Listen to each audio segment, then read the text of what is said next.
3. Hein. C'est 5 max. Ouais, super.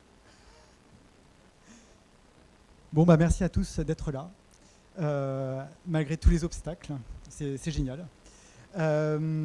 Plusieurs personnes vont venir au fur et à mesure, en fait. Ils m'ont déjà prévenu qu'ils étaient en retard et en chemin. Donc voilà. Une petite introduction par Jeanne Chauffet, qui est la directrice de French Event Booster, qui nous accueille ce soir.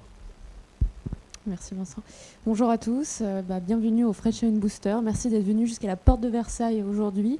Nous sommes ravis de vous accueillir le challenge étudiant.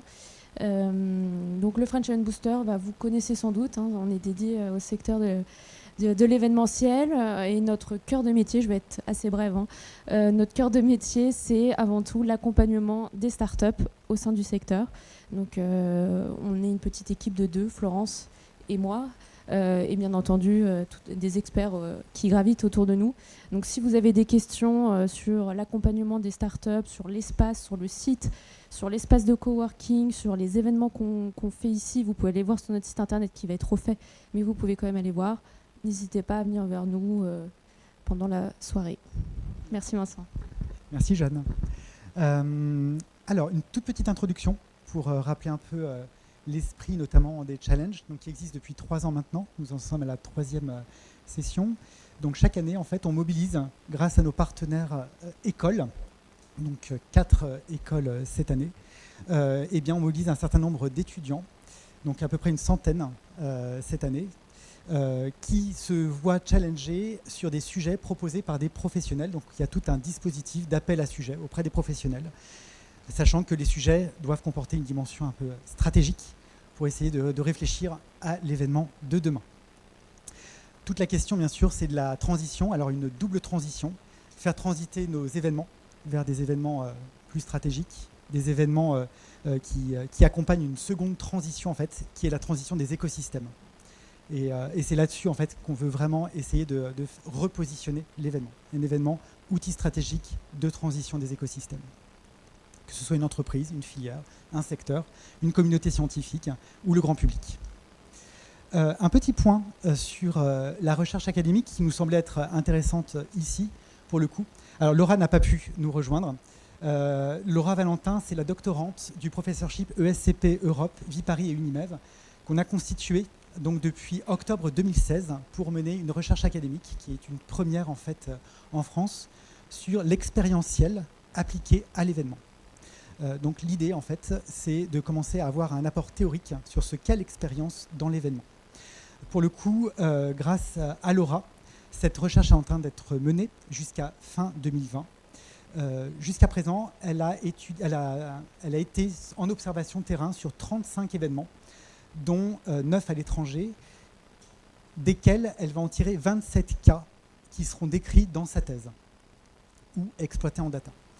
De cette thèse, de ce travail de thèse, on est en train d'en faire une déclinaison pédagogique qui va être tournée sur 3 axes. C'est juste un petit teasing pour l'instant. Un premier axe sur le phénomène d'événement rite, événement en tant que rituel.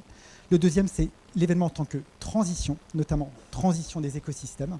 Et le troisième, l'événement en tant que transformation de soi, du participant. Voilà ce sur quoi on est en train de travailler pour l'instant. Alors, je reviens sur les challenges. Donc voilà à peu près où on en est dans tout le dispositif, dans toute l'histoire des challenges qui ont commencé cette année en septembre. Donc 4 écoles partenaires, Sciences Po, l'UM Normandie, l'ICD Business School et l'école. 4 thèmes pédagogiques, nouveaux modèles pour Sciences Po, continuité relationnelle et expérience augmentée à l'UM Normandie, territoire connecté avec l'ICD et expérience de marque pour l'école. À chaque dispositif était dédié un certain nombre d'équipes qui travaillaient sur des sujets. Donc 4 équipes pour 4 sujets à Sciences Po, 9 équipes pour 3 sujets à l'UM Normandie, 8 équipes, donc toute la promotion de l'ICD pour un seul sujet pour l'ICD, et 5 équipes pour 5 sujets à l'école.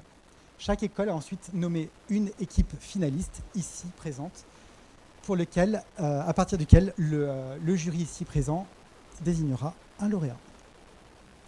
Donc merci à tous les partenaires, donc écoles, partenaire Atlas qui finance, merci Céline, qui finance la finale. Et puis nos partenaires ici plus techniques, donc French Event Booster pour l'accueil, Technistil, Marie, présidente du jury, pour les prix, et Rocamroll, ici présent, qui nous filme et qui prend les captations. Merci beaucoup. Ça servira pour les jeunes de demain. Le jury indépendant nommé, ici présent, je vais vous laisser vous présenter. Vous avez un micro. Florence, est-ce que tu peux ouvrir le micro et commencer par toi, pourquoi pas, à te présenter. Bonjour à tous, Florence Baiblé. Je suis chef de projet innovation ici au sein de cet incubateur. Je travaille avec Jeanne, on accompagne 11 startups. Voilà.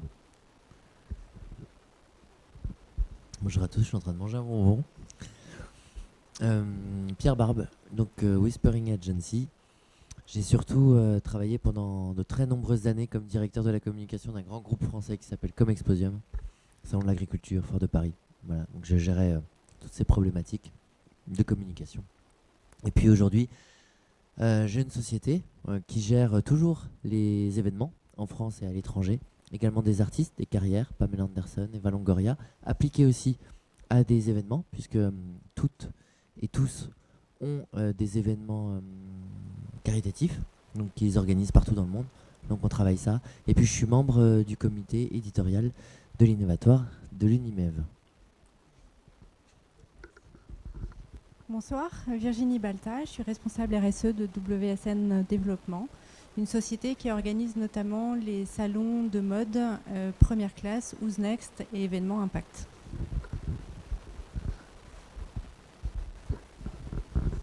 Bonsoir, Bastien Carvès, je suis en charge du pôle startup à Viva Technologies, un gros événement tech qui a lieu en juin, juste à côté, derrière au Hall 1, rassemblant 13 000 startups, des médias, des investisseurs. Donc en charge du sourcing startup pour le compte de grandes entreprises type LVMH, La Poste, RATP, etc. Et en charge de l'accompagnement des startups jusqu'à leur venue à Vivatech et toute leur expérience à Vivatech.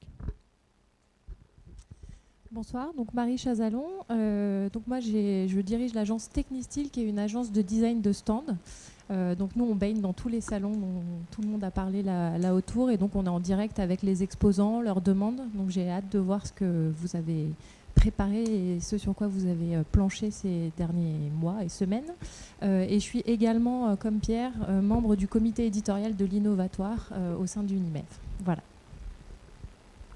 Bonsoir à toutes et à tous, Kevin Vergobi, je suis en charge du développement et des partenariats du média L'ADN, que vous connaissez peut-être, tous les jours sur le web, tous les trimestres, une très belle revue. Et je suis en charge du coup du pilotage de l'activité et des partenariats médias, et je suis ravi d'être parmi vous ce soir. Eh bien, merci beaucoup à vous. Ah, un petit écho, si on peut fermer peut-être les micros. Super, merci beaucoup. Pour tous ceux qui sont debout, vous avez des chaises tout autour. N'hésitez pas à les ramener, si ça ne vous dérange pas, pour qu'on puisse y être un peu plus à l'aise. Je ne pensais pas qu'il y aurait autant de monde, en fait. C'est super. Comme quoi, voilà. Alors, on rentre dans le vif du sujet. Donc, premier sujet, une marketplace B2B collective, Foire de France, éditorialisation et stratégie de contenu, proposée par l'équipe de Sciences Po. Deuxième sujet, travaillé par l'équipe de l'ICD, OTCP, donc l'Office du tourisme et des congrès de Paris. Quelles expériences durables, personnalisables et data intelligent Paris peut-elle proposer au public d'événements sportifs? Troisième sujet, un sujet donc en anglais, de l'événement à la relation marque. Donc comment améliorer, augmenter l'engagement des publics avec le MIPCOM, organisé par ReadMeDem, avant, pendant et après l'événement. Et quatrième, donc proposé par l'EM Normandie. Et quatrième sujet traité par l'école, quelle expérience de marque faire vivre aux jeunes urbains au sein du Paris Motion Festival en créant un événement hors de porte de Versailles, hors d'ici. Les critères de notation de notre cher jury, 3 critères, notez tous sur 10, si ça peut vous guider en tout cas dans votre prise de décision. Premier critère, niveau de prise de hauteur stratégique par l'équipe d'étudiants dans les analyses, la problématisation. Deuxième critère, la cohérence d'ensemble entre cette analyse et toutes les préconisations qui vont arriver et qui vous sont proposées. Et troisième niveau de notation, la persuasion, que vous pouvez notamment tester pendant la séquence des 12 minutes de présentation, puis la séquence des questions-réponses. Donc 12 minutes de présentation, c'est moi qui tiens le chrono, à 12 minutes, on arrête. Puis 8 minutes de questions-réponses, priorité au jury, puis des questions du public s'il y en a. 15 minutes de délibération du jury qui s'isolera, avec Florence qui vous guidera. Et puis une remise de prix par Marie. Dernière petite chose, voilà, les challenges sont là pour révéler les talents, les jeunes talents qui vont travailler pour nous ou avec nous. Ce n'est pas encore un concours des écoles, j'espère que ce ne sera pas, mais on en reparlera. Donc on va commencer par la première équipe, l'équipe de Sciences Po, sur Foire de France. Si l'équipe veut bien venir.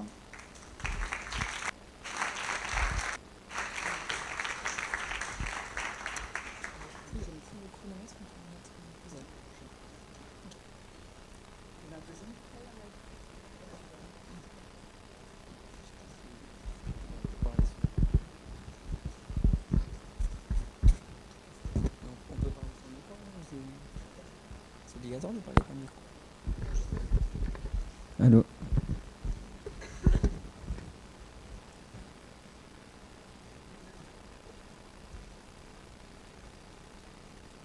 Alors bonjour à tous. Avec mes camarades, on s'est penché sur le sujet des foires de France, les enjeux de la digitalisation et donc l'opportunité d'une marketplace. Donc pour cela, on va voir que la foire, c'est un modèle qui aujourd'hui est en mutation. Mais qu'est-ce qu'une foire ? Une foire, ce sont des manifestations commerciales, culturelles et territoriales qui ont traversé l'histoire. Pour preuve, au Moyen-Âge, Charlemagne établit déjà les foires du Landi, où se rendaient des acheteurs de toutes les provinces, d'Espagne, d'Italie et d'ailleurs. La foire, c'est un rendez-vous annuel qui réunit l'ensemble des acteurs socio-économiques d'une région, proposant aux visiteurs une rencontre avec tous les représentants de la vie économique, industrielle, artisanale et sociale. Donc 2 choses à retenir pour les foires, c'est qu'il y a un ancrage territorial fort et marqué, et le deuxième, c'est que c'est un vecteur de promotion économique d'une région. Les foires de France, c'est une marque Unimev, un réseau de 30 foires qui ont décidé de transformer leur ADN et leur professionnalisme à travers cette marque collective. Donc elles s'engagent ainsi à respecter plus de 80 critères. Les foires de France, en quelques chiffres, c'est plus de 50 visiteurs, plus de 25 000 exposants, dont 2000 étrangers. On va maintenant s'intéresser aux différentes parties prenantes. D'un côté, il y a les exposants qui, eux, se sont rendus, qui, eux, cherchent une prospection commerciale. Ils sont également là pour faire une veille concurrentielle et pour fidéliser les clients. De l'autre côté, il y a les visiteurs qui, eux, veulent optimiser leur achat, avoir une rencontre humaine avec des exposants. Et au centre de la relation, il y a Foire de France, qui est donc l'organisateur, et qui à la fois satisfaire les exposants et à la fois satisfaire les visiteurs. Donc aujourd'hui, on vit une époque, celle du digital, et en prenant quelques chiffres de la FEVAD, on peut soutenir le fait que les consommateurs achètent de plus en plus en ligne. Il y a 81,7 milliards d'euros d'achats en ligne en France en 2017, et ça sera plus de 130 milliards pour 2020. Pour 2017, c'était 600 millions de commandes sur Internet. Et donc, on a pensé à l'opportunité de cette marketplace. Une marketplace, c'est quoi ? C'est une plateforme digitale qui réunit donc des acheteurs, qui met en relation des acheteurs et des vendeurs, des particuliers et des professionnels. On a un exemple, c'est celui d'Eurovet, qui était un salon de lingerie et qui a proposé une marketplace. Et c'est aujourd'hui plus de 1500 marques et 1200 fournisseurs. Donc on voit qu'aujourd'hui, les foires rencontrent des défis qui sont plutôt globaux, celle de l'image des foires en général qui est en déclin. Il y a une disparition de l'enchantement, un visitorat qui peine à se renouveler et une perte d'intérêt de certaines parties prenantes à l'image des territoires publics et des pouvoirs publics. La foire ne vit que pendant la foire et pas souvent avant ou après. Et donc on avait pensé à une stratégie donc, de digital pour la suite. Je laisse la parole à Lucie. À partir de cette analyse que vient de vous présenter Marco, nous avons construit notre vision stratégique. Cette vision se décline en 3 convictions, 3 points que nous jugeons fondamentaux dans la conception d'une marketplace Foire de France. Notre première conviction, c'est de créer une complémentarité entre expérience physique et expérience digitale. Notre deuxième conviction, c'est de valoriser l'ancrage territorial des foires sur la plateforme globale, de manière à éviter l'effet de compétition entre les exposants. Et enfin, troisième point, capitaliser sur l'effet cluster de la foire pour lui donner un rôle de présentation et la placer au centre de son écosystème. Je vais maintenant dire chacun de ces points. Notre première conviction, comme je vous l'ai dit, c'est de créer une expérience omnicanale pour les visiteurs et les exposants. Pour nous, une marketplace Foire de France ne doit en aucun cas remplacer l'expérience physique lors de la foire, mais bien la compléter, voire l'améliorer. Sur ce graphique, nous vous avons présenté la segmentation des objectifs entre marketplace et foire. À gauche, pour la marketplace, les objectifs pour le visiteur en haut vont être de pouvoir faire des achats toute l'année, d'accéder à du contenu personnalisé et de préparer la venue sur la foire. Pour les exposants en bas, ça va être d'accéder aux clients toute l'année, de communiquer sur la marque et de mieux connaître le client. Les foires, quant à elles, en physique, vont pouvoir se concentrer sur leur véritable valeur ajoutée. À savoir, pour les visiteurs, créer une expérience sensorielle, créer du lien social, créer l'enchantement et l'inattendu. Et pour les exposants, créer une relation client de proximité et bénéficier d'un effet cluster propice à l'innovation. Notre deuxième conviction, c'est de structurer la marketplace Foire de France sur des valeurs fortes. Notre constat des foires, c'est un paysage très fragmenté. Chaque foire a ses propres spécificités, ses propres thématiques, ses propres enjeux. Et pour réunir l'ensemble de ces foires si différentes sur une marketplace globale, nous devons utiliser des valeurs qui se trouvent au sein du modèle des foires et au sein de leur ADN. Ces valeurs, nous les avons listées, c'est la création de liens sociaux, la redécouverte du terroir et des savoir-faire et l'innovation. Troisièmement, nous souhaitons faire des foires un vecteur de cohésion du tissu économique local, pour leur redonner leur rayonnement d'antan. Pour ce faire, nous voulons passer d'un modèle assez vertical, où les foires entretiennent une relation avec les exposants, qui entretiennent une relation avec les visiteurs, à un modèle où les foires seraient au cœur de leur écosystème et auraient la capacité de fédérer chacun de ces acteurs. Ces acteurs, on vous les a indiqués ici, ce sont les entreprises, les visiteurs, mais également d'autres acteurs auxquels on pense moins, mais qui sont tout aussi importants, les artisans, les startups et les acteurs publics. Finalement, nous souhaitons dépasser l'idée d'une simple marketplace commerciale pour tendre vers une véritable plateforme de services. Nous souhaitons ainsi proposer des services à haute valeur ajoutée, à la fois pour les visiteurs, donc en B2C, mais également pour les exposants. Concrètement, nous souhaitons mettre en place une application ou un site web avec deux interfaces, une pour les exposants, une pour les visiteurs, et un espace commun sur lequel les deux acteurs peuvent interagir. Cette plateforme de service sera structurée autour des trois volets que je vous ai cités précédemment, la redécouverte du terroir et des savoir-faire, la création de liens sociaux et l'innovation.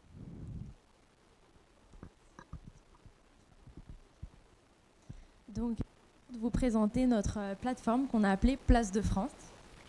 Donc,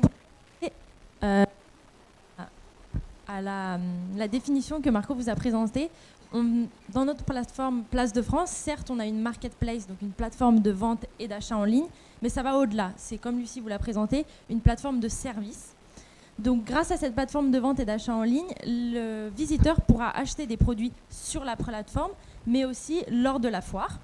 Et donc, grâce au compte adhérent, le but, c'est de réenchanter l'expérience des foires grâce à ce compte et de permettre aux visiteurs d'accéder à de divers services. Donc là, on vous a donné l'exemple de Julie et de son espace adhérent. Donc, dans un premier temps, elle a accès à un moteur de recherche avec un accès à tous les produits qui sont mis en ligne, une carte de la France avec toutes les spécificités et les richesses des différentes régions, une messagerie, la possibilité de s'inscrire à des ateliers d'innovation dont je vais vous parler plus tard, de social dating et un accès aux détails de toutes les foires qui auront lieu toute l'année. Donc là, les bénéfices pour les foires, c'est de créer une expérience en continu, d'inciter les différents acteurs à venir lors de la foire. Pour les exposants, c'est d'accéder à des services variés et de vendre leurs produits en ligne toute l'année. Et pour les visiteurs, de personnaliser leur expérience lors de la foire et d'acheter les produits sur la marketplace et de se renseigner sur les produits toute l'année. Donc, l'espace d'éditorialisation, le but, c'est vraiment d'animer la foire grâce à cet espace qui sera composé de contenus thématiques. Donc là, on vous a donné 4 exemples. Le partage des best practices, les feedbacks visiteurs, les photos des foires et une newsletter complète. Donc là, les bénéfices pour les foires, c'est vraiment de faire vivre la foire toute l'année et pour les exposants, de promouvoir la richesse des régions et la spécificité de chacune des foires. Pour le prix des foires, donc chaque année, ce serait d'attribuer des prix aux exposants donc par catégorie et par foire. Et en fait, on intègre une spécificité dans la recherche par prix dans l'outil de recherche de la plateforme. Donc là, on s'est basé, donc on vous a donné 3 exemples fictifs, mais on s'est basé sur de vraies foires et de vrais exposants. Donc, par exemple, lors de la foire de Paris, le prix beauté a été attribué à Natural Cosmetics. Lors de la foire de Nice, le prix gastronomie, lui, a été attribué à Chocolatissimo. Et enfin, lors de la foire de Lyon, le prix Habitat de la foire a été attribué à San Cuisine. Donc là, les bénéfices pour la foire, c'est vraiment de renforcer leur rôle de prescription. Pour les exposants, c'est d'accroître leur notoriété et de pouvoir en fait bénéficier d'un meilleur référencement grâce à ces prix. Et pour les visiteurs, c'est de découvrir des artisans locaux. Deuxième pilier, créer du lien social. Donc, on a réfléchi à développer un réseau social Foire de France sur notre plateforme Place de France. Donc, c'est une plateforme d'échange entre les différents acteurs. Concrètement, ce serait une plateforme de discussion entre ces acteurs, mais aussi une plateforme qui donnerait accès aux vidéos tutos des produits. Donc là, les bénéfices pour les foires, c'est de créer du lien social et de favoriser l'échange entre les acteurs. Et les bénéfices pour les exposants, c'est de mettre en avant leurs produits et de développer une relation de proximité avec leurs potentiels futurs clients ou les clients qu'ils ont déjà acquis. Et enfin, pour les visiteurs, c'est d'accéder à des renseignements sur les produits et donc d'être transparent à 100%.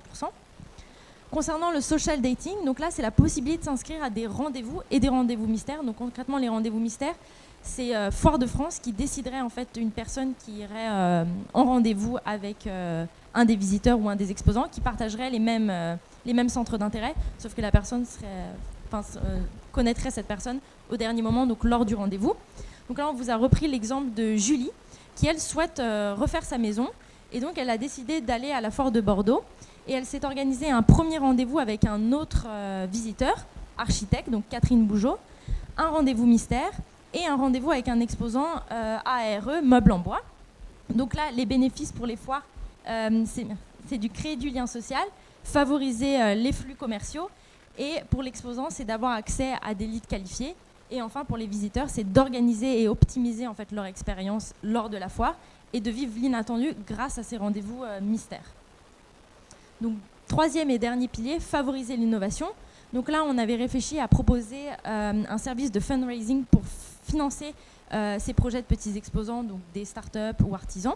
Donc là, on vous a donné l'exemple d'un pâtissier bio qui souhaiterait se lancer à Clermont-Cournon. Et donc lui, son objectif, c'est une levée de fonds de 5 000 €. Donc pour les foires, le bénéfice, c'est vraiment d'humaniser ces foires-là grâce à des projets innovants et locaux et de dynamiser l'activité du territoire. Pour l'exposant, c'est de récolter des fonds pour financer des projets innovants et locaux. Et pour les visiteurs, c'est de devenir un réel acteur de la vie économique du territoire et de rencontrer les porteurs de projets lors de la foire. Enfin, dernière préconisation concrète, c'est l'atelier innovation-formation. Et donc là, c'est la possibilité de s'inscrire à des ateliers d'innovation ou de formation qui auront lieu lors de la foire. Donc c'est organisé par les exposants, pas par la Foire de France, pas par les foires de France. Donc là, l'exemple, c'est lors de la foire de Paris, un workshop cosmétique qui aura lieu le 12 septembre avec 10 places disponibles.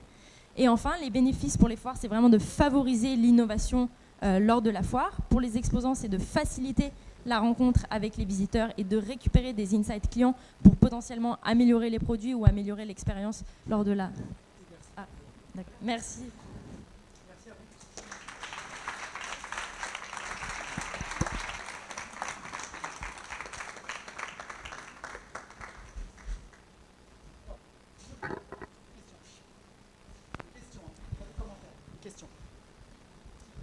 Merci beaucoup pour cette présentation. J'ai une question très simple sur le business model. Peut-être que vous avez l'intention de le présenter. Quel est votre business model? Comment comptez-vous aussi acquérir des clients? Alors, très bonne question. On a choisi dans le cahier des charges de ne pas aborder le business model dans notre présentation. En revanche, on y avait quand même un peu réfléchi de notre côté. En gros, l'idée, ce serait d'instaurer une commission faite sur les ventes qui serait redistribuée en fait pour d'abord entretenir la marketplace, parce que ça a un coût, enfin la plateforme, et ensuite d'utiliser cette commission récupérée pour servir des initiatives communes à l'ensemble des foires. Donc c'est en fait d'utiliser ces commissions dans un objectif commun pour l'ensemble des foires.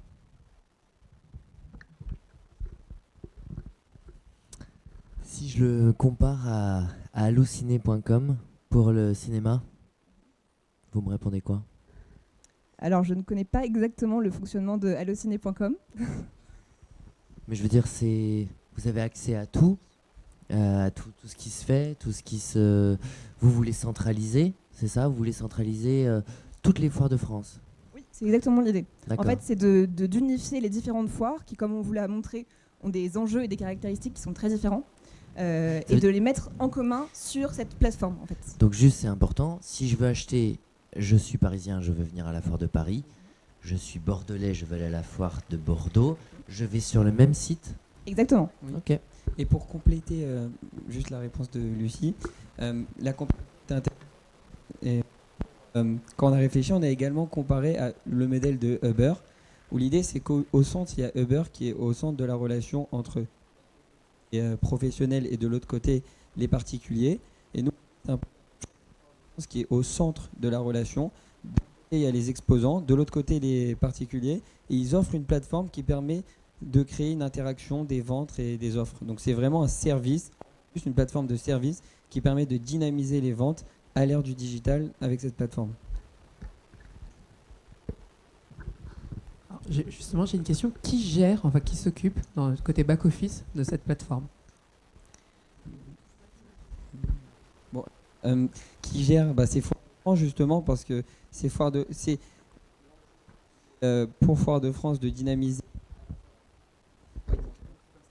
Ah, plus haut, comme ça, plus haut. Donc test, ok. Non, et l'idée c'est que oui, c'est Foire de France qui gère on va dire la maintenance de la marketplace, mais bien évidemment, l'idée c'est d'avoir une sorte d'autonomie et de marge de manœuvre pour les exposants qui, eux, auront la capacité de mettre sur la plateforme leur contenu et de l'alimenter en contenu. Et justement, c'était une réponse à une des problématiques, c'était celle de continuer donc, et prolonger l'expérience de la foire des foires, qui n'est pas uniquement un rendez-vous à un instant T, l'espace de quelques mois ou de quelques semaines, ça dépend de la foire, mais vraiment quelque chose de continu pendant toute l'année grâce à cette marketplace. Et pour rebondir sur votre question sur le business model, l'idée aussi ce serait d'avoir une équipe du coup dédiée pour la marketplace et de la financer précisément grâce aux commissions récupérées sur les ventes.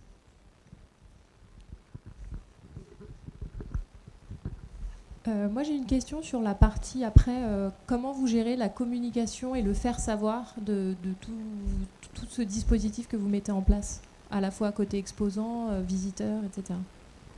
Alors la plateforme a également vocation à être un vecteur de communication en elle-même. En fait, comme on vous l'a dit, il y a tout un espace d'éditorialisation, où du coup les exposants pourraient communiquer sur leurs produits, mais qui pourrait également servir de communication sur les principes des Foires de France et les principes de la plateforme en eux-mêmes.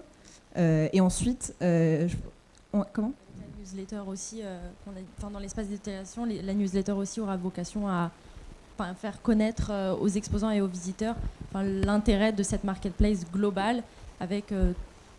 c'est d'une plateforme de service et pas juste une plateforme de vente, une marketplace. Et juste un point qui était important, c'était que les foires, c'est à la base un rendez-vous physique. Et nous, on voulait conserver cet ADN du rendez-vous physique et que la marketplace soit un vecteur pour accompagner cette expérience, mais qui restera physique. C'est pour ça que la marketplace, on pourra l'utiliser également pendant la foire avec les interactions et en amont et en aval. Mais on ne voulait pas que la marketplace se substitue ou que la marketplace élude toute la partie physique qui est propre aux foires de France. On veut que ça soit un support et pas une plateforme qui remplace donc les foires. Une autre question du jury. Petite précision pour tout le monde, pour tous les sujets. Les 12 sujets d'ailleurs proposés par les professionnels. On a retiré toute la question des modèles économiques. Donc, les modèles économiques ne font pas partie des cahiers des charges demandés aux étudiants. C'est une question extrêmement complexe. On n'a que quelques mois et en fait que quelques heures pour vous préparer. Donc tout ça, ça a été évité. Donc ils y ont répondu, mais ça ne fait pas partie des cahiers de charges, ça vaut pour tout le monde. Pas d'autres questions du jury. On a un tout petit moment pour une ou des questions du public. S'il y en a, dites-nous. Pas de questions, tout est clair, tout est limpide, superbe. Si, une dernière question. Une petite question, Lotfi Caroui, donc de l'école de management de Normandie. Vous avez parlé de services à forte valeur ajoutée. Est-ce que vous pouvez nous en dire un petit peu plus ? Je n'ai pas fait le lien, donc j'ai besoin de... Oui. Alors, en fait, tous les services dont on vous a parlé, c'est l'ensemble de la partie de Nina, ce qu'elle vous a présenté, donc les différentes fonctionnalités de la plateforme. Donc, par exemple, le service de fundraising. Ça va être un service à forte valeur ajoutée, parce que ça va permettre, social lighting de la même manière, parce que ça va permettre aux exposants d'avoir des leads très qualifiés. Donc des gens qui s'inscrivent pour les rencontrer et qui ont déjà envie d'acheter. Et donc voilà, l'ensemble de la partie de Nina, en fait, c'est les différents services qu'on veut proposer à forte valeur ajoutée. Ouais, j'ai une dernière petite question.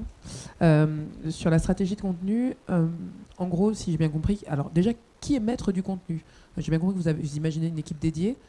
Par contre, globalement, qui récupère tout ce contenu et ensuite qui finalement choisit, je dirais, dans la partie éditoriale. Quand on est sur l'éditorialisation, à un moment donné, on se retrouve. Est-ce que vous avez pensé à une équipe d'éditorialisation? Comment est-ce qu'on hiérarchise le contenu finalement qu'il va y avoir sur une application à l'échelle nationale de toutes les foires? Comment est-ce qu'on priorise finalement ce contenu? Alors, il y a 2 éléments de réponse. Dans la hiérarchie, alors c'est assez complexe parce qu'en fait, nous, notre idée aussi, c'est de rendre les exposants maîtres de leur propre contenu. Donc il y a une partie d'autonomie quand même qui est laissée aux exposants pour gérer leur propre contenu. Donc c'est à eux de choisir quel contenu ils veulent pousser. Parce que voilà, par exemple, ils peuvent communiquer sur leurs produits, faire des tutos pour présenter leurs produits. Ça, c'est eux qui vont décider. Après, il y aura quand même, on va dire, la Foire de France qui aura un rôle de fédération, mais les exposants restent maîtres quand même de leur contenu. Ça a vocation à être une plateforme auto-alimentée par les exposants et les visiteurs. Merci beaucoup à vous et merci bien à l'équipe Sciences Po. Merci.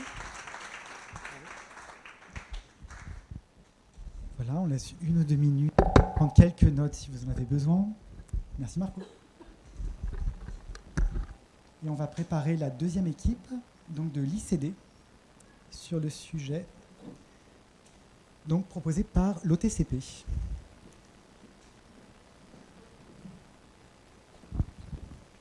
Bonjour. Voilà, vous pouvez les ouvrir. Prenez-les bien.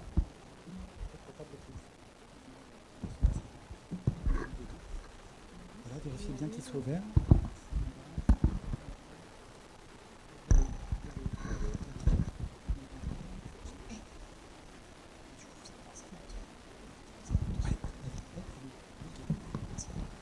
Je laisse vérifier que ça marche. Super. Le jury est-il prêt? Bonsoir à tous. Ah, attendez. Ah. Florence, t'es prête, c'est bon? Virginie aussi. Ouais. Les regards se portent vers vous. On va commencer, je vous en prie. Bonsoir à tous. Alors, avec mon équipe, Estelle ici présente et moi-même, on est très très fiers de venir vous présenter ce soir le résultat de tout notre travail sur les challenges étudiants. On a travaillé sur une problématique qui nous a été donnée donc par l'OTCP, à savoir quelles expériences durables, personnalisables et data intelligentes Paris peut-elle proposer au public d'événements sportifs. Toute notre promotion a été challengée et on s'est concentré sur 3 cas exclusivement, 3 grosses études. Le cas des grands événements, avec l'exemple des Jeux Olympiques et Jeux Paralympiques. Le cas des événements récurrents avec l'exemple de Roland Garros et le cas des événements e-sport.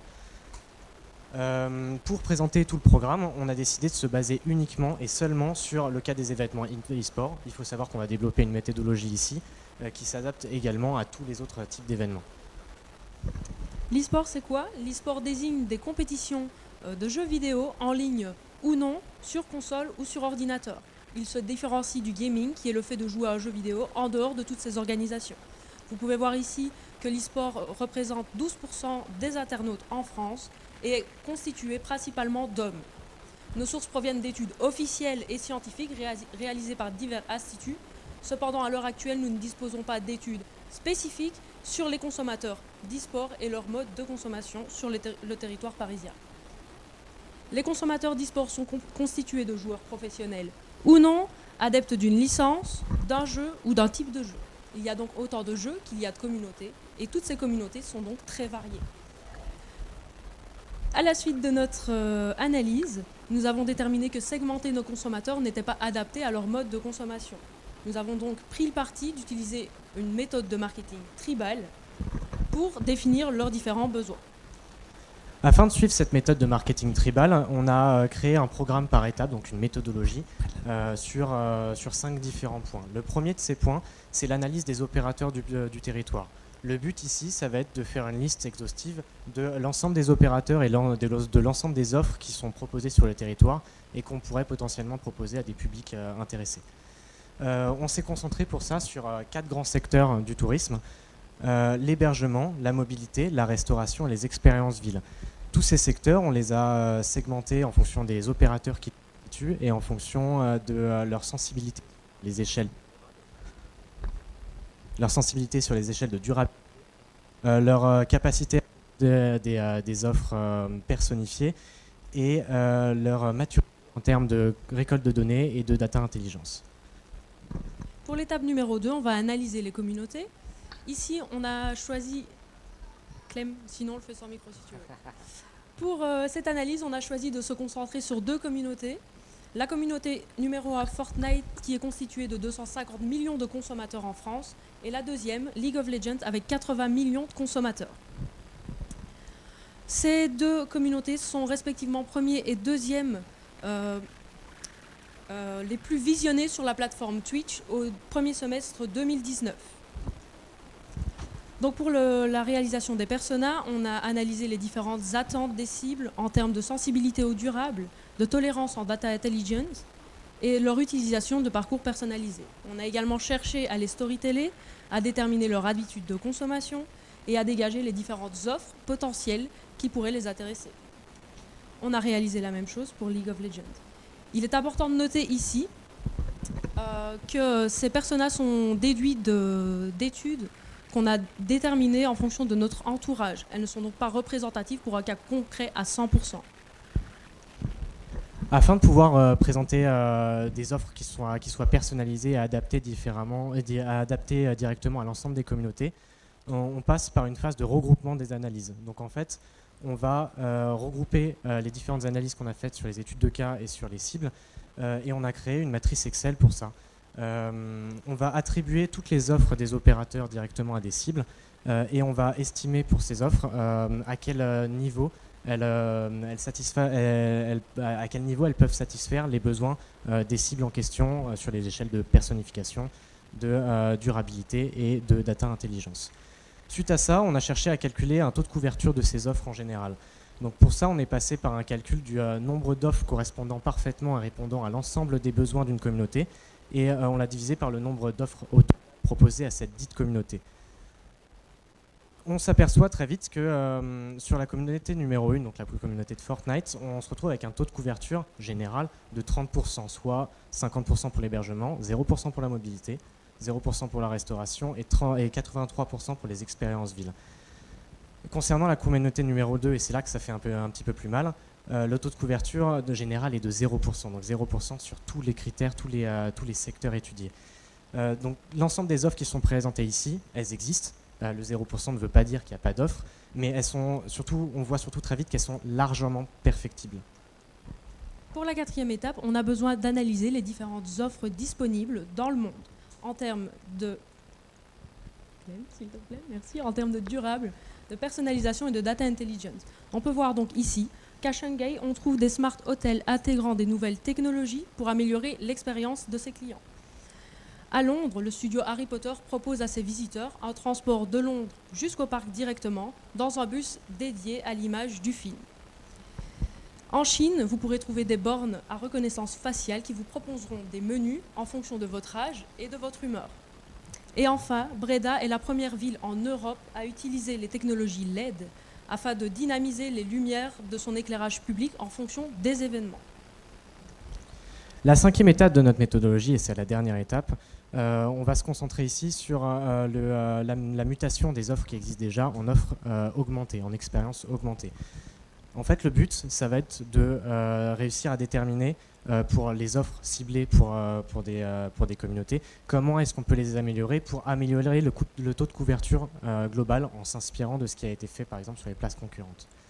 Donc on a repris nos personas, on a repris les offres qui leur correspondaient et on leur a proposé des offres qui étaient beaucoup plus adaptées. Par exemple, pour reprendre le persona de la communauté de Fortnite, donc, qui s'appelle Jean en l'occurrence, on peut imaginer que lui qui voyage en famille pour venir voir la compétition de Fortnite sur Paris, il pourrait arriver à Gare de Lyon et sera accueilli directement par un gréteur. Un gréteur, c'est quoi? C'est c'est un particulier qui va proposer ses offres, qui va proposer de monter une expérience touristique à directement un opérateur. Mais ce qu'il faut comprendre, c'est que c'est surtout un particulier. Donc on a une expérience qui est très différente de ce qui peut nous être proposé autre part. Une fois qu'il a été accueilli, les différentes offres, comme par exemple faire un trajet en Lime sur des trottinettes électriques qui auraient pu être stickées et colorées en correspondant un petit peu au monde de Fortnite. Proposer d'aller manger avec sa famille dans un cybercafé dans lequel il sera vraiment immergé. On peut lui proposer des activités VR, exposition digitale aussi, pourquoi pas originale, pourquoi pas à la porte pas à la porte de Versailles, mais à la Cité des Sciences, centré sur le thème, mettons des bateaux qui correspond au type de jeu auquel Fortnite. On peut imaginer également un transfert pour aller jusqu'à l'événement en utilisant des bus immersifs. Ces bus immersifs leur permettront de se mettre directement dans le contexte de l'événement auquel ils sont sur le point d'assister. On s'était imaginé aussi, après l'événement, un service d'hôtellerie pour la nuit constitué de plein de partenaires hôteliers qui pourra directement, pourquoi pas, accueillir toutes ces communautés en cosplay. En cosplay, donc des déguisements. On s'est dit aussi, pourquoi pas proposer une expérience de compétition amateur sur la scène en privatisant une péniche où on pourrait rassembler toute cette communauté avant, après ou pendant même l'événement. On a ensuite calculé le taux de couverture du coup final avec ces offres augmentées. On pense arriver à un taux de couverture général de plus 20%, soit plus 10% en hébergement, plus 10% en mobilité et plus 20% en restauration, en expérience ville. Tu es exactement le même exercice pour la communauté numéro 2, donc la communauté de League of Legends. Et on arrive sur des taux de couverture générale de plus 20%, plus 10% en hébergement, en restauration, plus 20% en mobilité et en expérience ville. À la suite de ces différentes étapes, on a identifié les impacts qu'elles auraient sur les différentes parties prenantes, ainsi que les outils et moyens utilisés évidemment pour y arriver. Pour les participants et communautés, on observe ici une hausse du taux de couverture et du retour sur expérience, grâce au parcours personnalisé que Clément vient de vous présenter. Pour les opérateurs, une hausse du potentiel business et retour sur investissement, grâce à un développement des différents acteurs des parties prenantes pour une anticipation programmique via notre matrice Excel utilisée dès le début de cette présentation. On peut observer ici que le potentiel prospect est plus élevé dans les offres générales, mais que le potentiel de transformation est plus élevé dans les offres personnalisées. On a ensuite essayé de déterminer et d'identifier les impacts pour d'autres parties prenantes qui sont les organisateurs et les territoires. Concernant les impacts pour les organisateurs, on pourra, suite à l'application de toute cette méthodologie, observer une hausse du taux de participation et une hausse de l'image de marque. On se dit que pour arriver à obtenir ces impacts, il faudrait du coup adapter notre méthodologie d'offre directement personnifiée et adaptée, mettre en relation la communauté pour partenariat et créer des plateformes dédiées pour récolter et diffuser toutes les données qu'on va recevoir en fait. Les territoires, pour les impacts sur le territoire, on s'attend à observer une grosse interaction des offres directement dans le territoire, des programmations collectives qui sont très fortes et un leadership des expériences en ville. Pour arriver à ces impacts, il faudrait mener des études qui soient beaucoup plus précises. Pour conclure, nous faisons une recommandation au territoire et donc à l'ETCP qui est d'utiliser cette méthodologie afin de faciliter le décloisonnement et les collaborations interprofessionnelles, faciliter les compréhensions des communautés et faciliter également la co-construction entre les communautés, les organisateurs, les opérateurs et le territoire. Tout cela va permettre à l'ETCP de d'identifier les différents leviers à activer afin d'offrir des expériences augmentées, adaptées en termes de durabilité, de personnalisation et de data intelligence pour les publics d'événements sportifs. On souhaite vous remercier, vous le jury, de nous avoir accueillis ce soir. On souhaite également remercier Unimev et notamment Vincent qui nous a permis de venir ici et qui nous a accompagnés sur tous nos projets. Le TCP, Madame Ménégan et Monsieur Deschamps pour leurs conseils. On remercie également la mairie de Paris qui nous a fait beaucoup de recommandations tout au fur et à mesure de nos travaux. French Event Booster pour leur accueil. Notre équipe du Lab qui est juste derrière, qui nous a accompagnés, qui nous a coachés. Et toute notre promotion qui est un peu partout disséminée dans la pièce. Il faut savoir que ça, c'est un travail, ce travail-là. Merci beaucoup à vous. Voilà. Et merci beaucoup à vous. Et ben, on remercie tout le monde. Gardez-le. Gardez-le. Des questions. Toujours Florence en premier. Allez. J'ai une première question au vu de la problématique que je lis. Pourquoi le choix des événements e-sportifs? Pourquoi l'e-sport uniquement?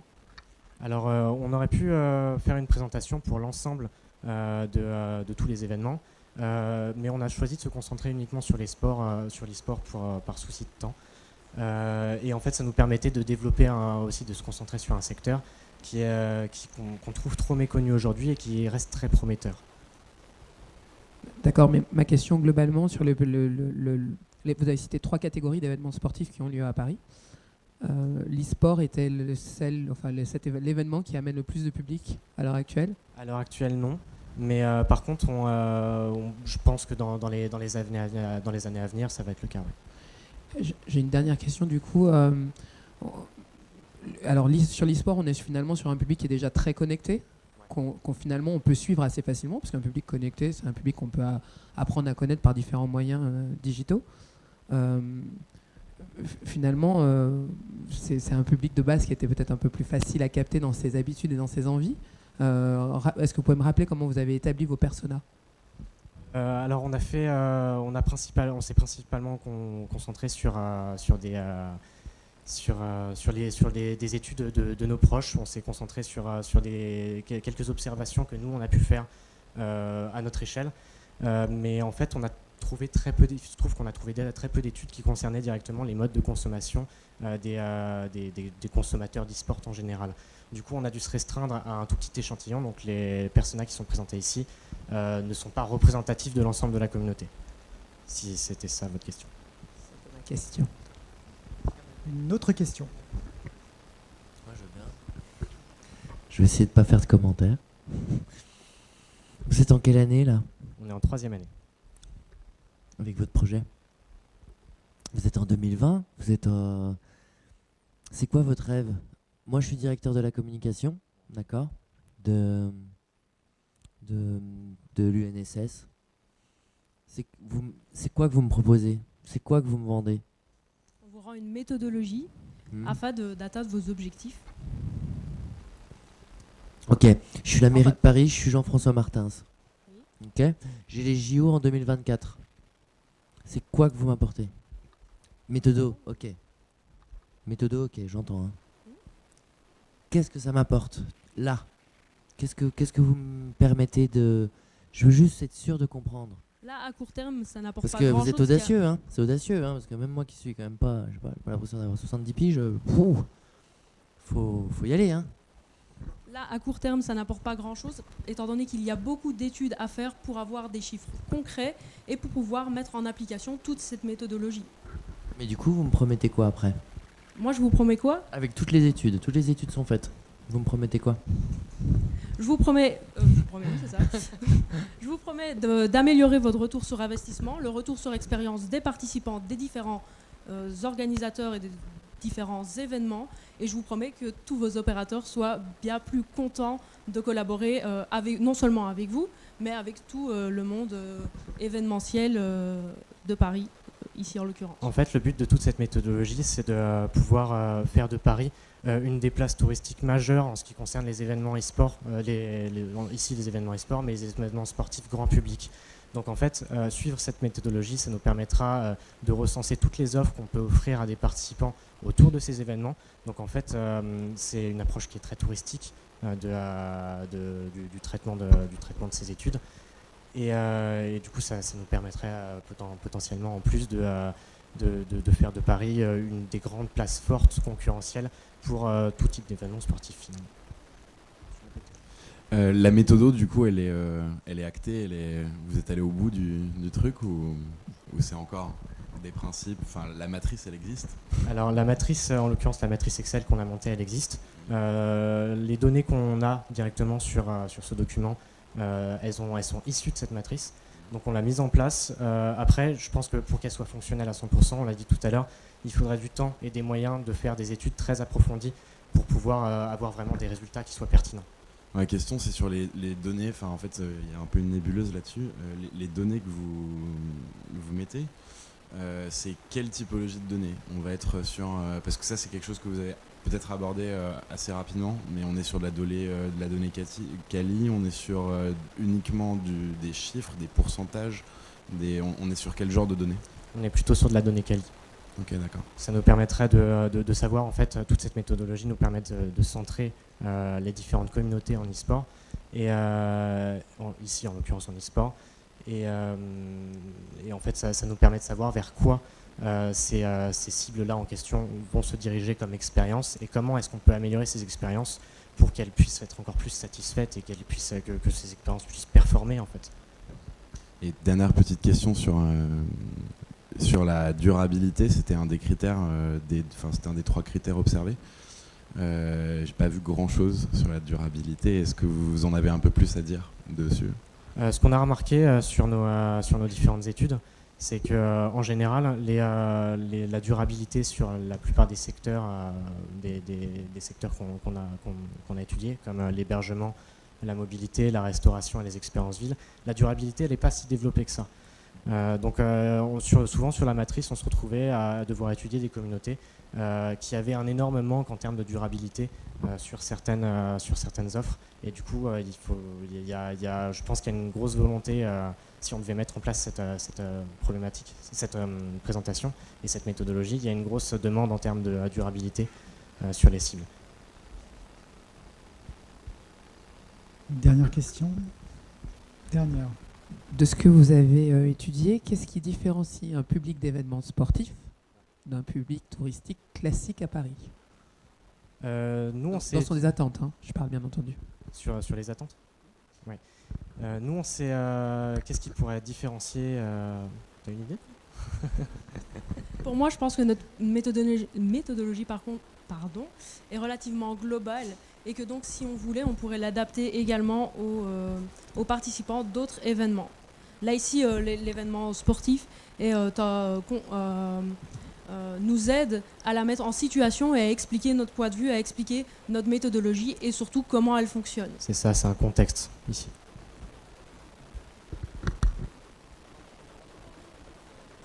Pour l'accueil d'un acteur sportif, typiquement, les Gritters accueillent déjà un public touristique classique depuis un moment.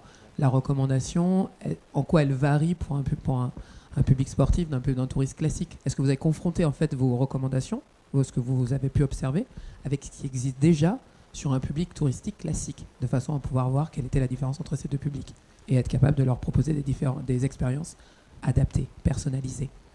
Alors on a comparé avec, pas avec des événements directement qui ne seraient pas des événements sportifs, mais on a comparé plutôt des offres, comme on l'a sur notre tableau inspirationnel. On a comparé des offres avec ce qui se faisait sur des places concurrentes. Donc non, on n'a pas comparé directement avec des événements, mais on a comparé toutes les offres qui vont venir se rajouter autour de ces événements. Merci beaucoup, et merci à vous. On les applaudit.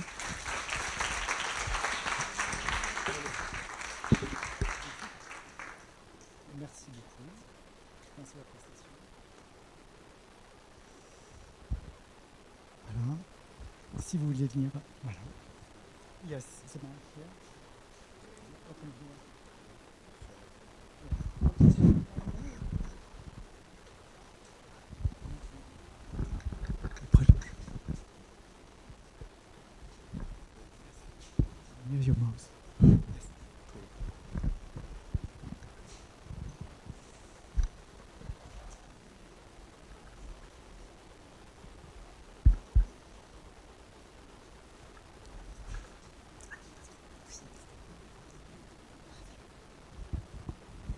Donc ce serait une présentation en anglais, ne serait-ce que parce que Gina est anglophone.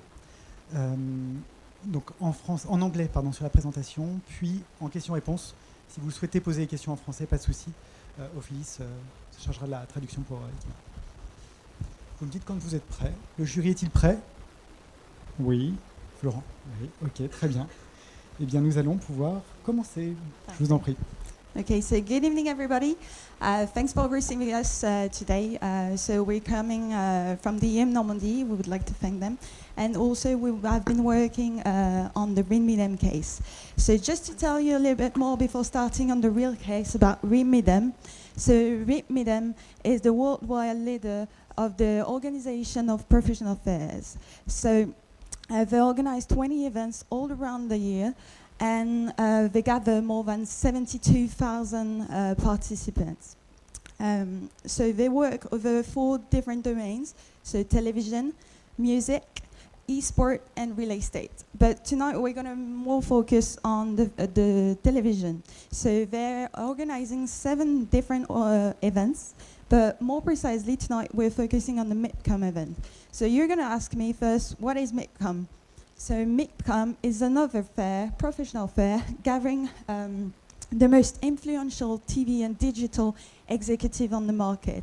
So it's a place where the entertainment content of TV and platforms are shared.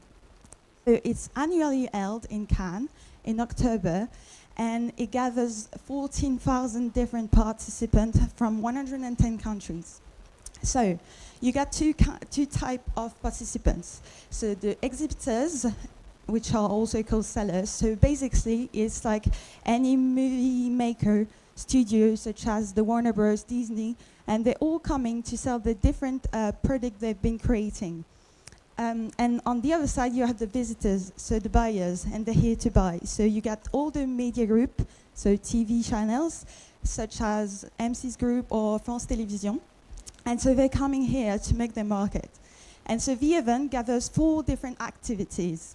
And so the market booth exhibition is the core activity, but you also have peripheral activities. So you have the conferences with really good high-level speakers. You also have the Diversity and Inclusion Award ceremony, and you also have the screenings, so the avant-première with the tapis rouge. So the overall goal of this event is to enable networking, to enable sharing, learning, and knowing more about the current industry innovation. So it's really about sharing moments, but at the same time contracting new partners. So the current issue MIPCOM has was regarding how to engage its participants before and after the event. But it was also about finding the right balance between content, experience, and connection. And additionally to this, they also asked us to know and tell them if it was relevant enough to provide additional services. So what we did was we started digging a little bit deeper to see a little bit about the event and the relational continuity they had, like the brain relationship. And so thanks to the diagram we have on screen from Vincent Larquet, we realized that the interaction before the events, like few months before the events, are not so high. And then when you go closer to the event, people get excited. They are quite knowing more about the event, and they get excited about it. But before it, not that much. And then when you come to the event, the physical event, you meet people in front of each other. So that's the current physics meeting. And then after the event, people are really happy about the event. So what they do is sharing information, keep talking to each other, and so they know more. So the interactivity are still high after the event. But that's, 2 weeks after the event. And then 1 month after the event, maybe much less interaction. So what we thought about this is we're going to go deeper and deeper. So we realized a diagnosis of the current environment with the competitors, the community, and also the future trends. Thank you, Ophélie. And after the diagnosis, we got to know more about the event, the competitors, the community, and the future trends. It has to do with knowing the negative and the positive aspects of this event. And some of the negative aspects of the event is a lack of innovation and digitalization. Retention rate is very low. And for the community, MIPCOM focuses on the B2B, but we want to understand why a move away from the B2B and see how they can focus on the B2C. And doing this, there is a technological move, there's a technological drive that needs a change from what is already happening to what the customers want. And the competitors, for example, the London content on their website, they have endorsements from industry heavyweights like Mo Abudu of Ebony Live TV and Sarah Curran of Tricycle. The future trends, 5G connectivity, potential disappearance of physical meetings are a bit of the negative aspects of the future trends. And this diagnosis led us to the consequences, which operates on two levels, the day-to-day activities and the event itself. We've sent the recommendations to the client, MIPCOM, but owing to the paucity of time, we're going to concentrate on the 4 gray areas. The gap regarding content production, 50% of the first-timers don't return, a lack of experience and memorabilia, and a lack of innovation and digitalization. Why? Why do we do this? To engage the customers more and strengthen loyalty, which in turn encapsulates and develops the community. How can MIPCOM be seen as an entire brand? We have left the main topic and concentrated a bit more on a new finding, which is digitalization, and trying to understand how MIPCOM can use digitalization to create an entire brand on its own, and how we can achieve this, you would find out more in the next slides. So obviously to really answer these needs from MIPCOM and RINMIDEM, what we've done is we wanted to do something different. We wanted to be unique, so we went toward a differentiation strategy. So obviously we wanted to, as my colleague said, go through digitalization. So we wanted to also implement a brand identity, a brand relationship, and that's why we really wanted to distinguish ourselves with our content, so the day-to-day content, but also through a digitalization.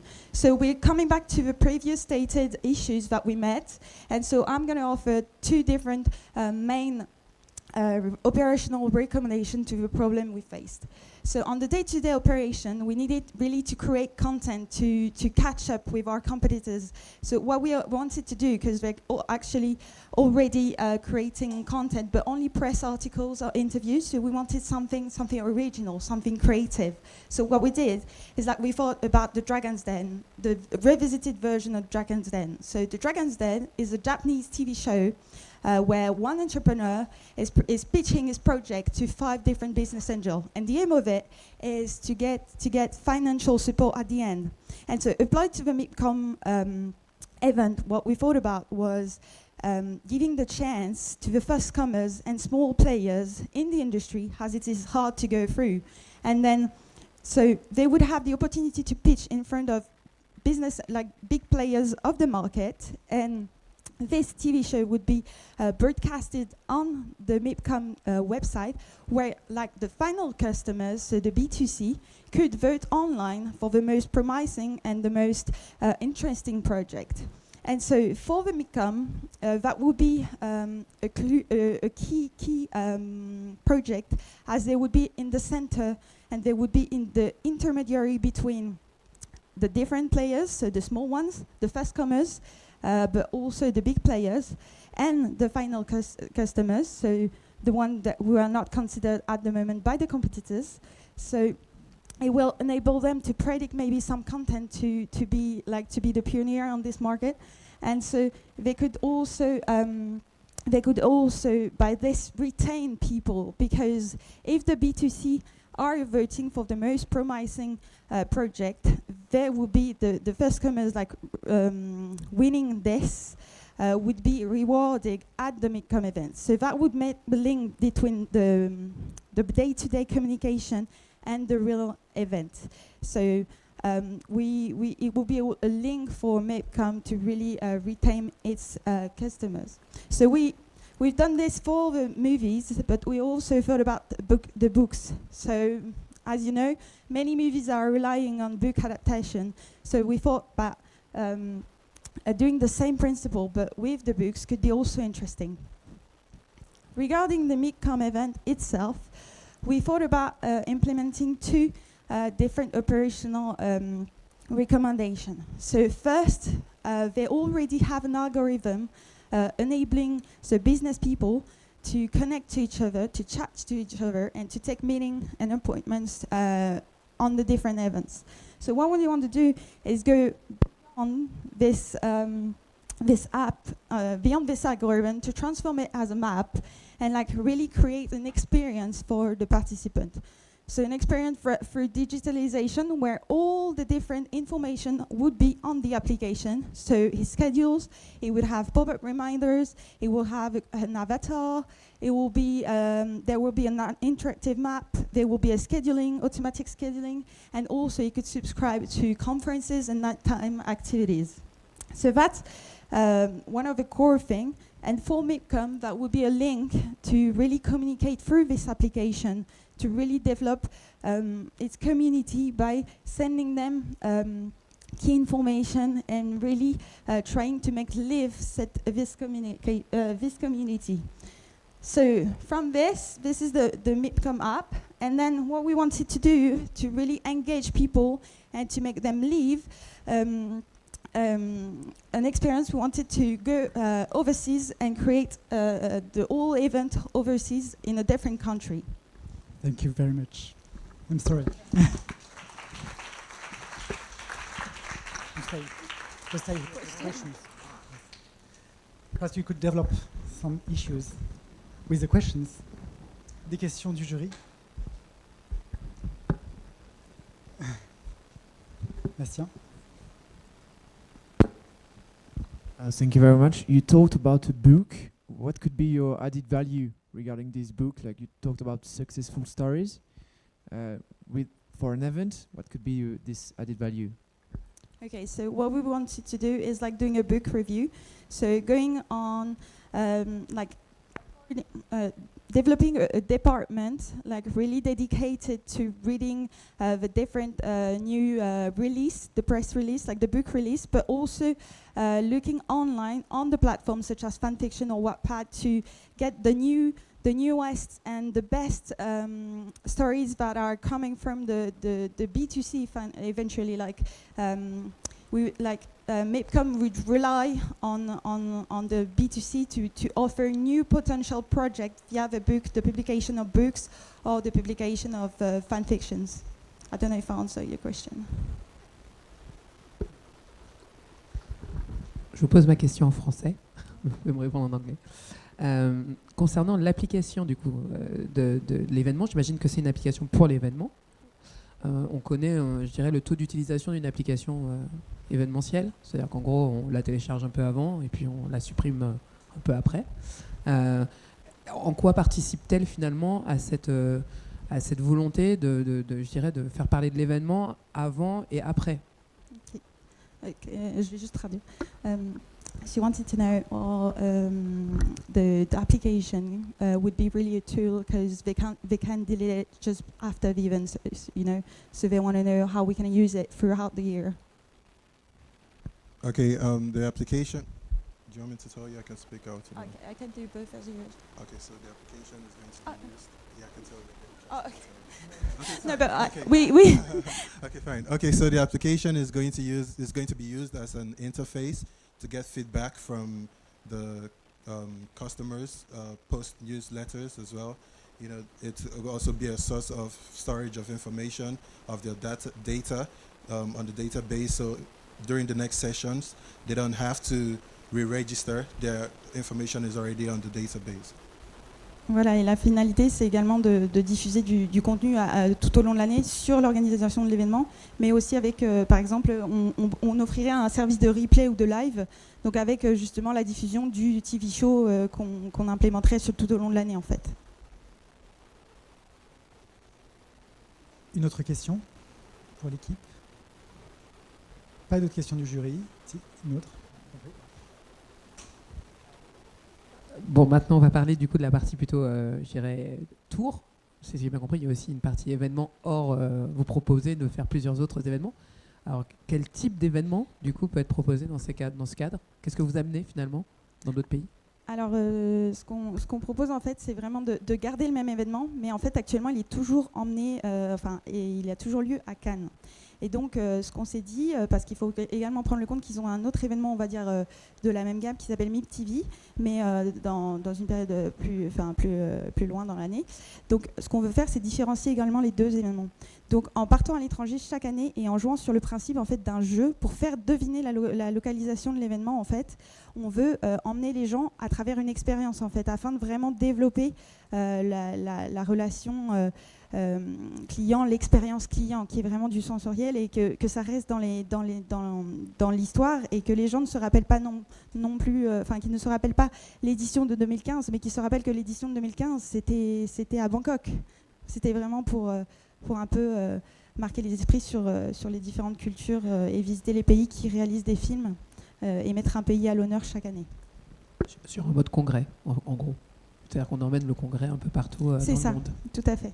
D'accord, merci. Mais vous parlez français? Oui. Pas de questions donc. C'est parfait. Kevin, je vous en prie. Merci. Je vais la poser en français aussi parce que ça va être plus simple pour que les mots viennent facilement. Dans le contexte, j'ai l'impression, après moi je suis pas un professionnel de l'événement comme à l'inverse de pas mal de gens ici. J'ai l'impression que tous les événements se battent aujourd'hui pour justement continuer, marquer les esprits toute l'année, être dans. Moi, à titre perso, je dois faire, je pense, une dizaine de forums par an. Je me déplace et tout ça. J'en peux plus de recevoir des mails toute l'année. On pense à vous. Vraiment, j'en ai ras-le-bol. Et donc, est-ce que tu pense légitimement qu'un événement doit vraiment marquer les esprits toute l'année? Parce que votre analyse au début est vraiment très bonne et je suis, moi, à titre perso, un petit peu déçu sur les recommandations. Est-ce que tu penses vraiment que c'est ça l'impact, l'objectif ultime d'un événement, c'est vraiment d'être en tête toute l'année et de faire parler de lui parce que une vision plus personnelle. Voilà. Donc nous, je parle à notre nom. Ce que je pense qu'on a essayé de vraiment développer, c'est de rester dans l'année, non pas pour l'événement, mais plus pour le contenu qu'on produit, pour donner les dernières nouvelles de l'industrie, etc. Mais après, sur l'événement lui-même, ce qu'on voit, ce qu'on analyse, c'est que beaucoup de gens qui travaillent pour le boulot n'ont pas l'opportunité de visiter le pays où ils vont. C'est-à-dire qu'ils vont faire des congrès en Chine, ils vont faire des congrès à l'autre bout du monde et ils prennent pas le temps de découvrir la culture. Je vous l'avoue, en 4 jours, c'est compliqué. Mais je pense qu'en voulant vraiment développer une visite un peu culturelle de l'événement autre, je pense qu'on peut se distinguer. Le but, c'est de rester dans les mémoires, mais plus pour justement l'aspect culturel, l'aspect unique, plutôt que la différenciation d'un autre forum, en fait, sur le principe même d'un forum.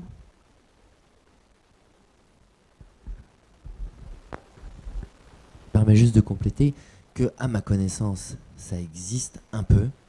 Pour un grand salon français qui s'appelle le SIAL, il y a le Off-SIAL. Sorry, I speak French. The Off-SIAL. Voilà. Ça valait le coup de traduire. Which allowed to all the foreign people who come to Paris to discover the town quite differently. And I know that the big groups of events works more and more for that. So it works. It works very well for some of business. Not exactly the same, so it's fine. But this kind of issue works very well. Any other question? D'autres questions? Non, c'est bon. Eh bien, c'est parfait. Thank you very much. Merci Irina. beaucoup. Merci. Thank you. Merci. Dernière équipe en lice, donc l'équipe de lice qui va se préparer. Pardon, l'équipe de l'école. Excusez-moi. L'équipe de l'école. Je vous en prie. Hop.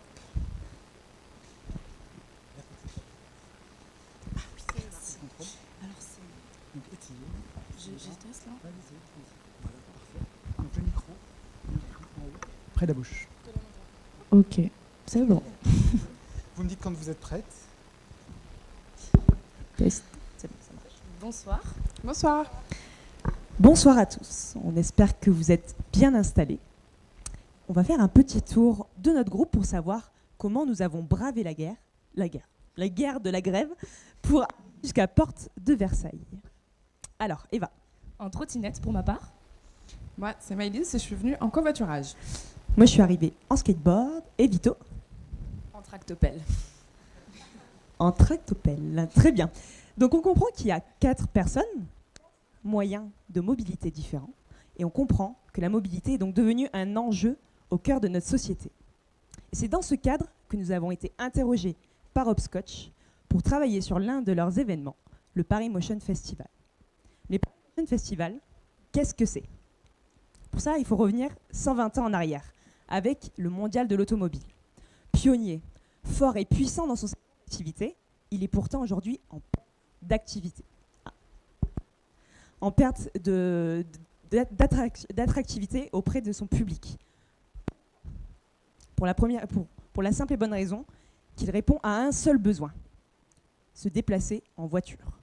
Or, aujourd'hui, notre rapport à l'automobile a complètement changé.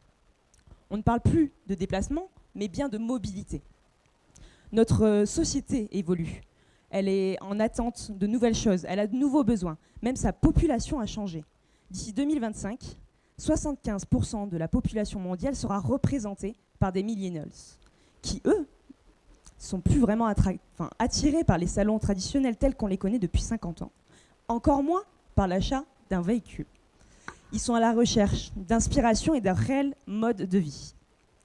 C'est dans ce contexte que Hopscotch et le Paris Motion Festival, qui est composé de l'ancien mondial de l'automobile devenu leur show, auquel ils ont ajouté une dimension d'innovation et de technologie au travers des conférences B2B du Moving On et un nouveau format événementiel, les Dedicated Events Within Paris, qui sont eux-mêmes composés de 2 volets. Le premier, les Highlight Events, qui mettent en lumière des marques qui sont présentes sur le Paris Motor Show, et les events sur lesquels nous avons précisément travaillé, qui permettent d'activer des marques qui travaillent déjà au quotidien sur la mobilité.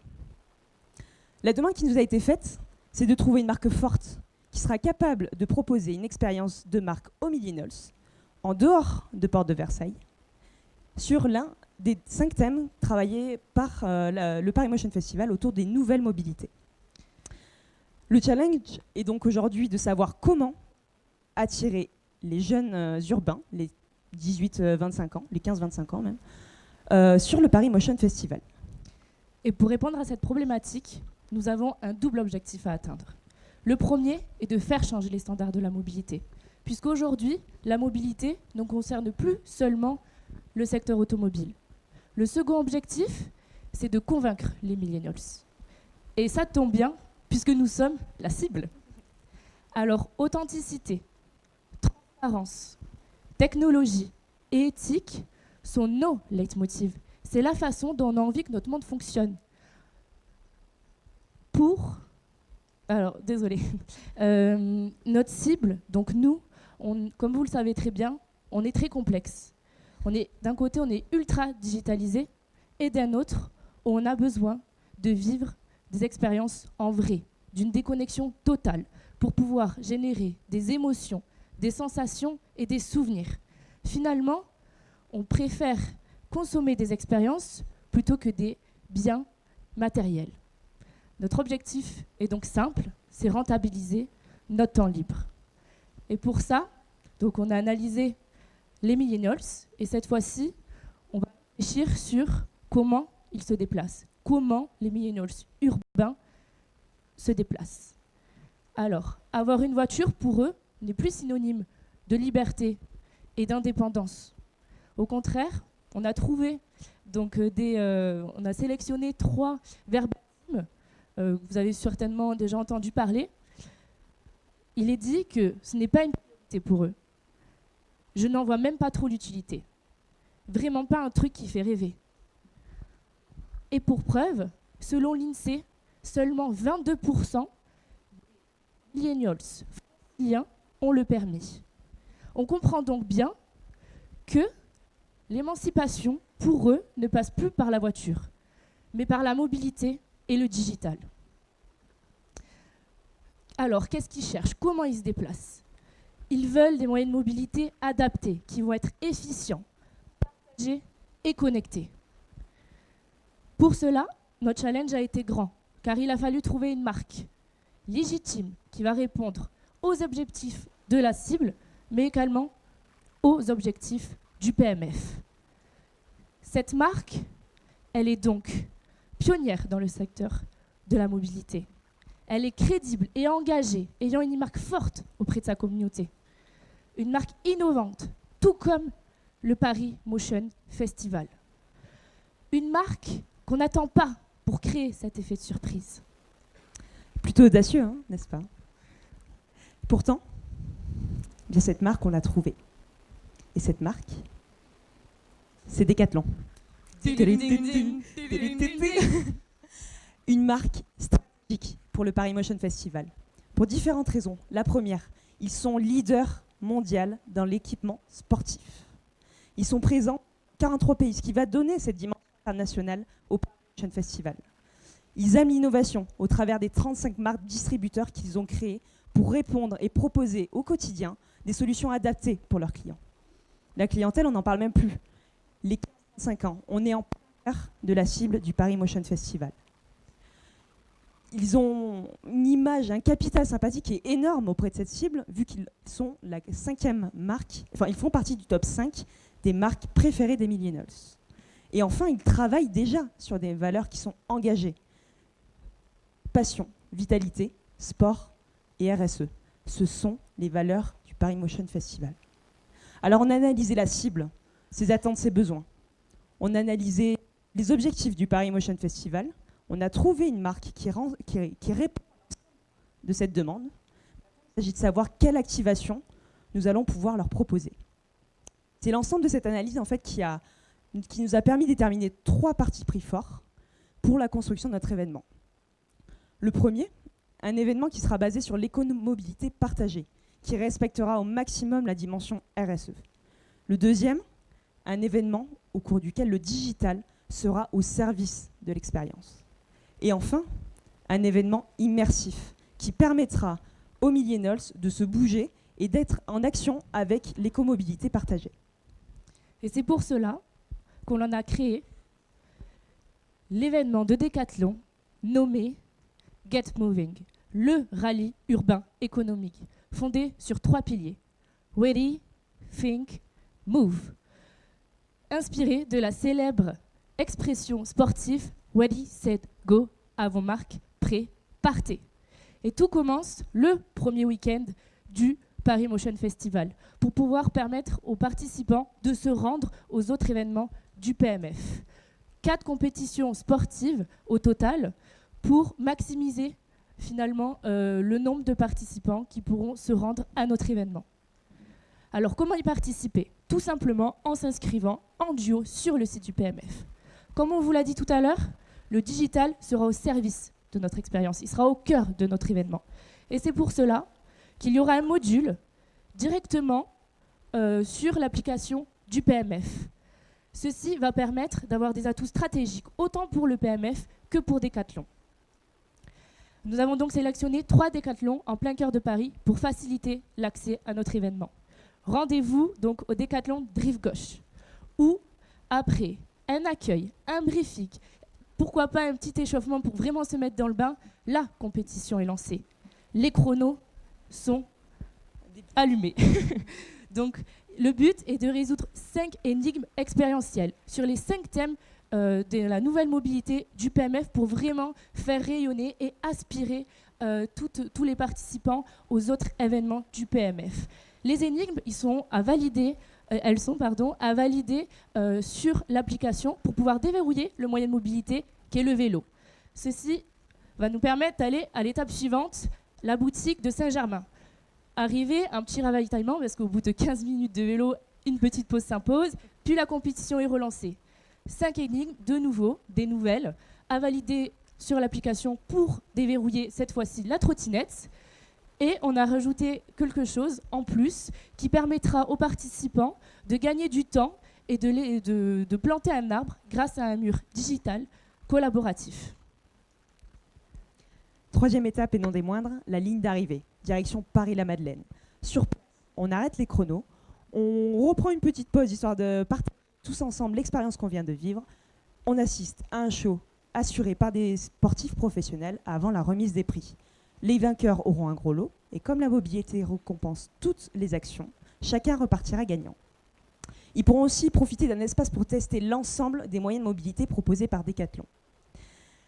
Pour ceux qui le souhaitent, une 4e étape leur est réservée, pour rendre sur l'ensemble des événements du Paris Motion Festival, à Porte de Versailles, dans Paris ou en Ile-de-France, à l'aide de transferts en navette électrique.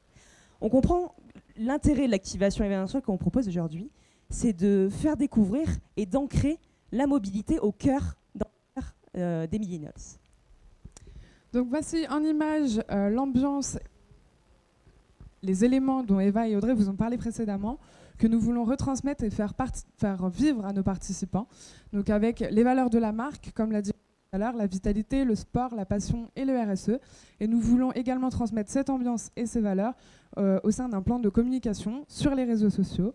Je pense qu'ici, tout le monde peut dire qu'il est présent sur Instagram et sur Facebook. C'est pour ça que nous avons décidé d'axer notre communication sur Instagram pour communiquer via les influenceurs auprès de leur communauté, mais également via des photos et des vidéos. Et nous comptons également sur l'onglet Facebook, qui a déjà un onglet événements en fait, pour créer du trafic et le rediriger directement sur le site du Paris Motion Festival. Également une campagne d'emailing basée sur la base de données en fait, de la marque Decathlon, avec une invitation personnalisée aux clients de la marque Decathlon sur les 18-25 ans. Également, au sol devant les boutiques, un trompe-l'œil Instagrammable qui permettra aux passants de créer du contenu et de dynamiser notre événement sur les réseaux, mais aussi aux participants de gagner 2 minutes au chrono pour chaque. Merci beaucoup à vous. Merci.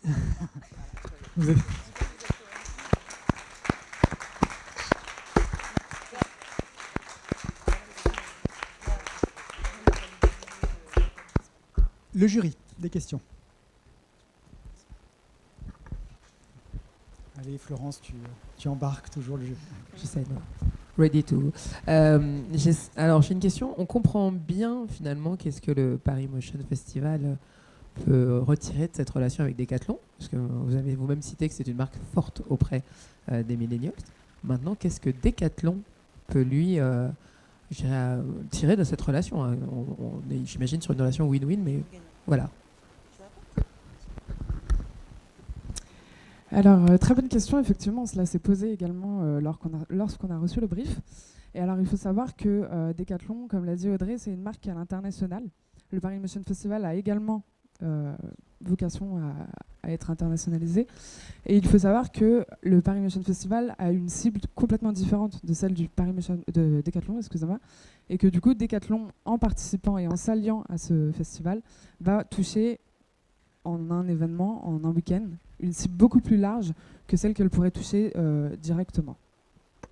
Et surtout de faire comprendre et de prouver qu'il est vraiment pionnier dans le secteur de l'automobile, enfin de la mobilité du coup, parce qu'il vend des trottinettes, parce qu'il vend... Parce qu'il est innovant dans ce domaine en fait, tout simplement. Il est innovant au quotidien, à travers toutes les marques fortes qu'il a développées en interne. Et c'est vraiment une vitrine pour lui d'être présent sur le Paris Motion Festival pour montrer son savoir-faire et ses compétences.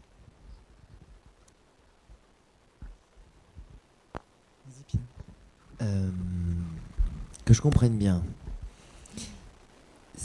Le Paris Motion Festival, c'est le salon de l'auto, celui qu'on connaît tous. C'est le renouveau du salon de l'auto sous un format format qui faisait 15 jours différent. et qui fait moins maintenant, c'est ça? C'est celui qui était ici, à la porte de Versailles. Qui restera toujours à qui Versailles. existe toujours, mais qui s'est transformé et a ajouté du coup une dimension et B2B avec le Movinon et du coup hors les murs avec les...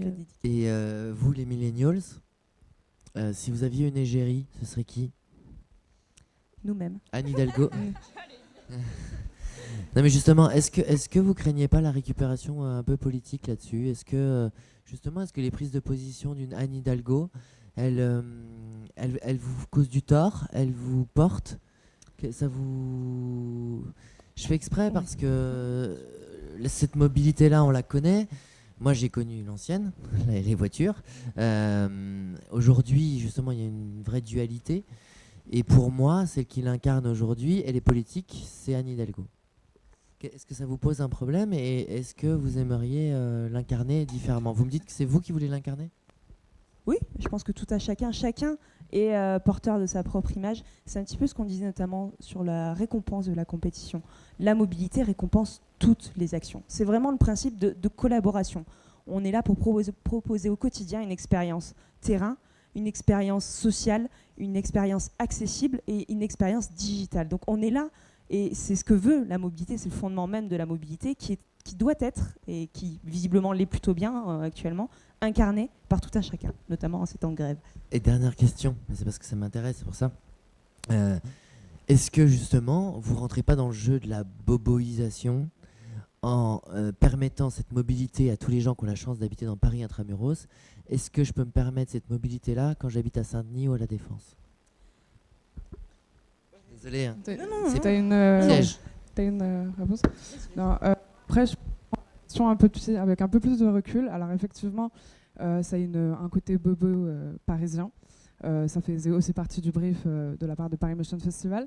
Mais je pense qu'au-delà de ça, il y a vraiment une évolution et environnementale, sociétale dont on peut pas, en fait, qu'on peut plus ignorer, en fait. Et effectivement, là, si le mondial de l'automobile n'évolue pas vers une mobilité, excusez-moi de dire que je vois l'échec.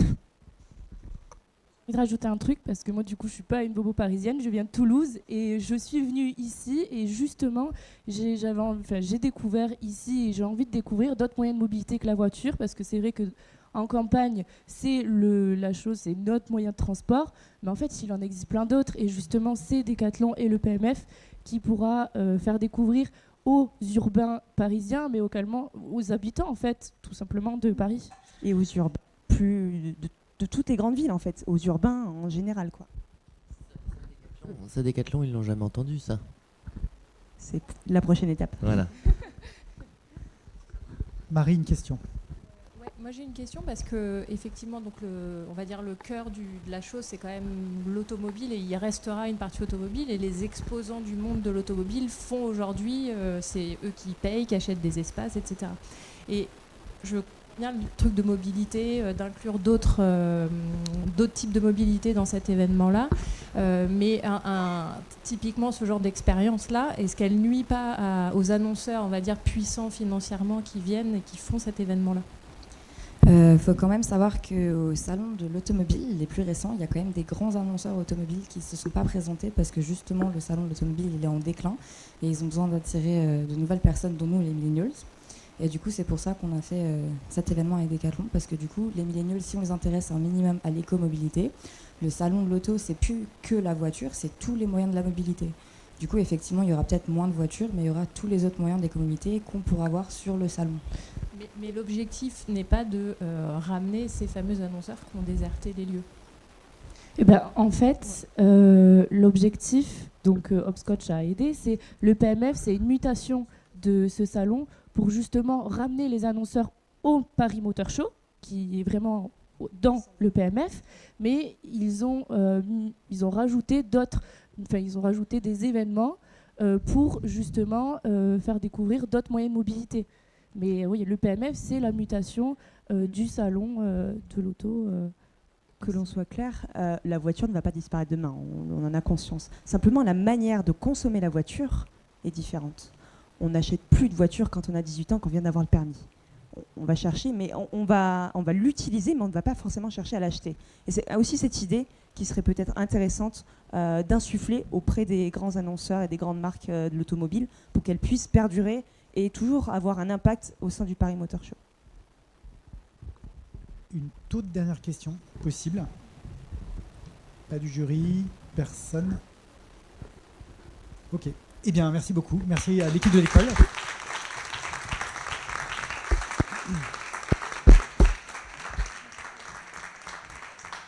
Donc, prochaine étape. Florence, tu guides le jury dans la salle isolée. 15 minutes. Il est 20h40, allez 20h50. À 21h05, 21h10, vous revenez ?